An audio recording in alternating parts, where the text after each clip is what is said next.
नमस्कार दोस्तों, स्वागत है आपका क्राइम स्टोरी विद इमो चैनल पर। आज हम बात करने वाले हैं जेसिका लाल मर्डर केस की। एक ऐसा मर्डर केस जिसे भारत का सबसे हाई प्रोफाइल मर्डर केस माना जाता है। इस केस में भारत के पूर्व राष्ट्रपति के एक रिश्तेदार से लेकर एक सांसद, विधायक के बेटे और कई बड़े बड़े बिजनेसमैन व नामचीन हस्तियों तक का नाम जुड़ा। हत्या के बाद पुलिस की इन्वेस्टिगेशन और गवाहों के बर्ताव को सुनकर आप हैरान रह जाएंगे। तो आखिर इस जेसिका लाल मर्डर केस की पूरी कहानी क्या है? हत्या की वजह क्या थी? हत्या किसने की थी और कितने लोगों से इस हत्या के तार जुड़े थे? ये जानने के लिए वीडियो को आखिरी तक जरूर देखें। चलो कहानी शुरू करते हैं। ये कहानी है 29 अप्रैल 1999 की, साउथ दिल्ली के महरौली की।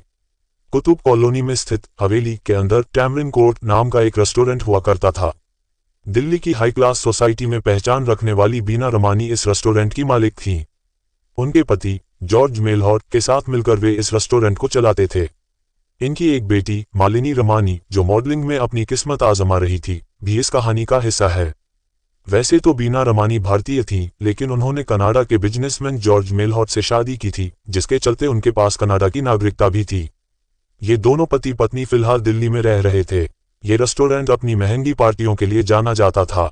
हर गुरुवार को यहाँ भव्य पार्टी होती थी, जिसमें सिर्फ अमीर और हाई प्रोफाइल लोगों को एंट्री दी जाती थी।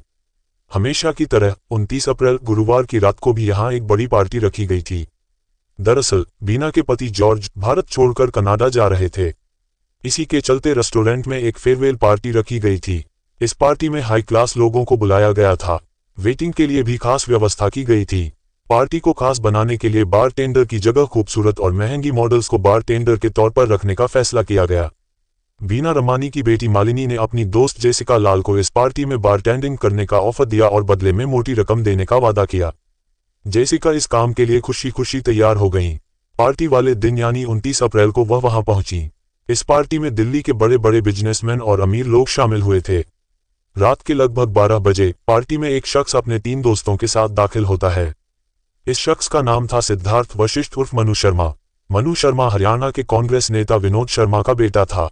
उसके साथ विकास यादव भी था, जो यूपी के बाहुबली नेता डीपी यादव का बेटा था। इनके अलावा पार्टी में अमरदीप गिल और आलोक खन्ना नाम के 2 और लोग शामिल थे।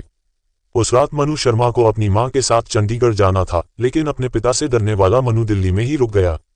चारों दोस्तों ने न्यू फ्रेंड्स कॉलोनी की एक कोठी में पार्टी की और फिर टैमरिन कोर्ट रेस्टोरेंट पहुंच गए।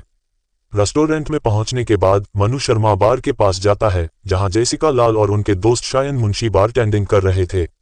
मनु ने जेसिका से शराब मांगी। जेसिका ने ये कहते हुए मना कर दिया कि शराब खत्म हो गई है। मनु ने 1000 का नोट निकाला और दोबारा शराब मांगी, लेकिन जेसिका ने फिर मना कर दिया। अपनी बेइज्जती से गुस्साए मनु ने रिवॉल्वर निकाली और हवा में फायर किया। जब जेसिका ने फिर शराब देने से मना कर दिया, तो उसने जेसिका की तरफ रिवॉल्वर तानकर गोली चला दी। जेसिका वहीं गिर पड़ी। पार्टी में लोग इतने नशे में थे कि किसी को कुछ समझ नहीं आया। बीना रमानी जेसिका के पास पहुंची और मनु से पूछा कि तुम कौन हो और पिस्तौल लेकर कैसे आए। इस पर मनु ने कहा, मैंने गोली नहीं चलाई, और अपने दोस्तों के साथ वहां से भाग गया। जेसिका को तुरंत अस्पताल ले जाया गया, लेकिन वहां पहुंचने से पहले ही उनकी मृत्यु हो गई। उधर मनु शर्मा पार्टी से निकलने के बाद एक जगह पर जाकर अपनी पिस्तौल जमीन में गाड़ दिया। इसके बाद चारों दोस्त विकास यादव के गाजियाबाद वाले बंगले में चले गए और रात भर वहीं रुके। मनु शर्मा ने अपने एक दोस्त मनु जिंगन से कहा कि वह छुपाई हुई पिस्तौल निकाले और उसे नष्ट कर दे। इसके बाद मनु शर्मा और विकास यादव दोनों वहां से फरार हो गए। अब तक यह मामला पुलिस तक पहुंच चुका था। पुलिस ने मामला दर्ज करने के बाद जांच पड़ताल शुरू की और 4 मई को दिल्ली पुलिस ने सबसे पहले अमरदीप गिल को गिरफ्तार किया। इसके बाद 8 मई को बीना रमानी और उनके पति को भी गिरफ्तार कर लिया गया। बीना रमानी पर आरोप था कि वह बिना लाइसेंस के पार्टी में शराब सर्व करवा रही थी, और जिस पार्टी को वह प्राइवेट पार्टी बता रही थी, वह असल में एक बहाना था। दरअसल पार्टी में कोई भी आ सकता था, शर्त बस इतनी थी कि वह दिल्ली की हाई क्लास सोसाइटी से ताल्लुक रखता हो। बीना रमानी पर यह भी आरोप था कि उन्होंने जेसिका के खून के निशान को साफ करवा दिया था, जिसके चलते उन पर सबूत मिटाने का आरोप लगा। इसके बावजूद बीना रमानी और उनके पति को इस मामले में जमानत मिल गई। पिस्तौल को नष्ट करने वाला अमित जिंगन भी पुलिस के हत्थे चढ़ चुका था, लेकिन मुख्य आरोपी अभी भी पुलिस की पकड़ से बाहर था। 30 मई को विकास यादव खुद दिल्ली पुलिस के पास जाकर सरेंडर कर देता है। तब पता चलता है कि विकास यादव ने दिल्ली पुलिस में सरेंडर करने से पहले मिजोरम जाकर कोर्ट से अंतरिम जमानत ली थी। इसी बीच दिल्ली पुलिस ने मनु शर्मा को भी गिरफ्तार कर लिया। यह एक हाई प्रोफाइल केस बन गया था जिसकी खबर सारी दुनिया को लग चुकी थी। पार्टी में उस दिन बहुत से लोग मौजूद थे, जिनमें से कई ने मनु शर्मा को वहां देखा था। 3 अगस्त को पुलिस ने इस मामले में चार्जशीट दाखिल की। जब ये केस कोर्ट में गया तो सभी को लगा कि यह ओपन एंड शट केस है। ऐसा लग रहा था कि सभी कातिलों को जेसिका की हत्या के लिए तुरंत कड़ी सजा सुनाई जाएगी। लेकिन 6 साल मुकदमा चलने के बाद 21 फरवरी 2006 को कोर्ट ने फैसला सुनाया कि सभी आरोपियों को रिहा कर दिया जाए। अगले दिन अखबारों में खबर छपी, no one killed Jessica. Open and shut case होने के बावजूद कोर्ट ने आरोपियों को रिहा क्यों किया? इसका कारण था पुलिस, सत्ता और पैसों का गठजोड़। मनु शर्मा की गिरफ्तारी के कुछ दिन बाद उसके पिता विनोद शर्मा जेसिका की बहन सबरीना के घर पहुंचे और उन्हें एक गुलदस्ता देकर सांत्वना प्रकट की। लेकिन पर्दे के पीछे अलग ही खेल चल रहा था। उस दिन रेस्टोरेंट में करीब 100 लोग मौजूद थे। इनमें से कई ने शुरुआती बयान में मनु शर्मा का नाम लिया था, लेकिन कोर्ट में मामला पहुंचने पर गवाह एक एक करके अपने बयान से पलटने लगे। जेसिका की बहन सबरीना ने बताया कि खुद बीना रमानी ने उनसे कहा था कि यह रसूख वाले लोग हैं, इनसे पंगा मत लो। सबसे पहले 3 मई 2001 को इस मामले में सबसे महत्वपूर्ण गवाह माने जा रहे शायन मुंशी ने पुलिस को दिए लिखित बयान में कहा था कि मनु शर्मा ने ही जेसिका को गोली मारी थी। लेकिन कोर्ट में उसने नई कहानी सुनाई। उसने बताया कि उस दिन रेस्टोरेंट में 2 पिस्तौल से गोली चली थी। पहली बार मनु शर्मा ने छत की तरफ पिस्तौल उठाकर गोली चलाई और दूसरी गोली चलाने वाला कोई और था, जिससे जेसिका की मृत्यु हुई। शायन मुंशी ने यह भी दावा किया कि गोली चलाने वाले दूसरे शख्स का हुलिया उसने देखा था। जब पुलिस को दिए लिखित बयान के बारे में उससे पूछा गया तो उसने कहा, मुझे हिंदी लिखनी ही नहीं आती। बयान तो पुलिस ने तैयार किया था, मैंने बस हस्ताक्षर किए। पुलिस को कभी जुर्म का हथियार नहीं मिल पाया और कोई गवाह भी नहीं था। ऐसे में एकमात्र सबूत बचे थे गोली के खोखे, जो उस दिन रेस्टोरेंट से बरामद किए गए थे। फॉरेंसिक टेस्टिंग में पाया गया कि दोनों खोखे अलग अलग पिस्तौल के थे। कोर्ट के पास आरोपियों को रिहा करने के अलावा कोई विकल्प नहीं था। साथ ही कोर्ट ने अपने फैसले में यह भी कहा कि पुलिस ने इस मामले में मुजरिम को बचाने की कोशिश की। तब दिल्ली पुलिस कमिश्नर को मीडिया के सामने सफाई देनी पड़ी। लेकिन भारत में हर कोई जानता है कि बड़े बाप का बेटा होने का मतलब है आपको चालान देने की जरूरत नहीं है, और भी कई ऐसे नियम कानून आपके लिए लागू नहीं होते।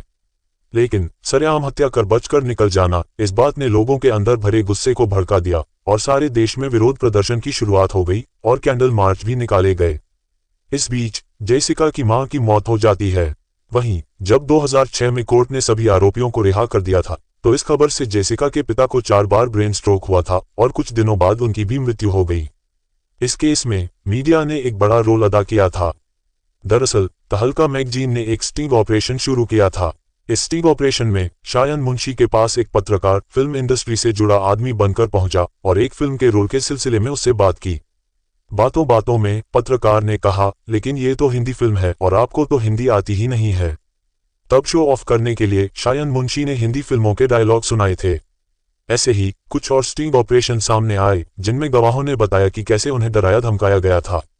इस ऑपरेशन में एक रिकॉर्डिंग भी सामने आई जिसमें पुलिस के सामने मनु शर्मा का इकबालिया बयान रिकॉर्ड था। अंत में पब्लिक प्रेशर से इस केस की दोबारा तहकीकात हुई और हाई कोर्ट ने लगातार 25 दिनों तक इस केस की सुनवाई की। इसके बाद लोअर कोर्ट के फैसले को बदलते हुए मनु शर्मा को आजीवन कारावास और विकास यादव को 4 साल की सजा सुनाई गई। पूरी तहकीकात में यह भी सामने आया कि फॉरेंसिक लैब से भी गलत रिपोर्ट बनाई गई थी। कोर्ट ने यह भी माना कि शायन मुंशी ने कोर्ट में झूठा बयान दिया था और उस पर भी पेशगी का मुकदमा चलाया गया। 2010 में सुप्रीम कोर्ट ने मनु शर्मा की आजीवन कारावास की सजा बरकरार रखी। विकास यादव को सिर्फ 4 साल की सजा मिली थी, लेकिन जेसिका लाल केस में जमानत मिलने के बाद उसने एक और कांड किया। 17 फरवरी 2002 की बात है, बुलंदशहर में पुलिस को एक व्यक्ति की लाश मिली। हत्या के बाद शव को जलाने की कोशिश की गई थी। बाद में पता चला कि यह तो नीतीश कटारा की लाश है और हत्या करने वाला था विकास यादव और उसका चचेरा भाई विशाल यादव। हत्या का कारण था नीतीश कटारा और विकास की बहन भारती यादव की दोस्ती। परिवार की इज्जत के नाम पर नीतीश की हत्या कर दी गई थी। 16 फरवरी की रात को विकास और विशाल नीतीश से एक शादी में मिले थे और उसे अपने साथ एक कार में बिठाकर ले गए थे। इसके बाद दोनों ने नीतीश की हत्या कर लाश को आग लगा दिया। इस मामले में भी जेसिका लाल केस की कहानी दोहराई गई। इस केस में कुल 4 गवाह थे जिन्होंने घटना की रात नीतीश को विकास और विशाल के साथ जाते देखा था। उनमें से 3 लोगों ने एन मौके पर गवाही देने से मना कर दिया और एक ने तो कोर्ट में ही अपने बयान से मुकर गया। इस केस में भी इंसाफ के लिए सालों लग गए। साल 2015 में हाई कोर्ट ने विकास यादव को नीतीश की हत्या का मुजरिम मानते हुए आजीवन कारावास की सजा सुनाई। साल 2020 में मनु शर्मा को अच्छे बर्ताव के चलते जेल से रिहाई मिल गई।